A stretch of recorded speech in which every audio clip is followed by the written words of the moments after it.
Hey guys! Ang tagal na natin magkakasama here sa TikTok. Ang dami ko na rin sa inyong na-share ng mga tips and tricks about importing or how to start your businesses. So today I want to share the 3 things I learned the hard way and how importing changed my life. Number 1 is getting your stocks to sell sa Orange and Blue app. Kahit sa Divisoria, 168, or mga tiyanggi-tiyanggi, basically buying my supplies na i-resell dito sa Pilipinas. Yes, kung titignan natin, hindi naman siya ganun kamahal. Pero yung margin natin para patungan, mas maliit compared if o-order ka sa China. Pag sa Alibaba or sa Taobao ka naman kumuha ng supplies, pwede ka pang mag-mark up ng 100%, even 200%, mura pa rin lalabas yung items mo.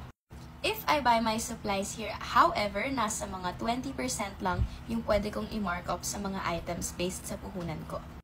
Number 2 is starting your business late because akala natin mahirap and mahal, lalo na pagdating sa importing. Before working with Cargo Boss, ang dami ko nang naiisip ng mga gusto kong i-import, pero pag-check pa lang ng mga documentations and clearance na kailangan meron ako, sobrang hassle na. With Cargo Boss, wala ka nang iintindihin because when you book with us, all you have to do is arrange the shipping, pay for the shipment, and mag-aantay ka na lang. Lastly, na super important pala sa business na never ko na-realize nung start is bad marketing strategy. Importante pala yung approach in selling your items, so using TikTok as a platform, a marketplace, minsan hindi enough yun.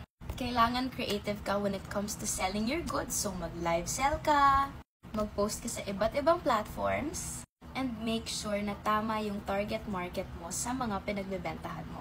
So if you're looking for a sign to start a business, I'd suggest go with importing kasi wala kang talo and ang dami mo rin matututunan along the way.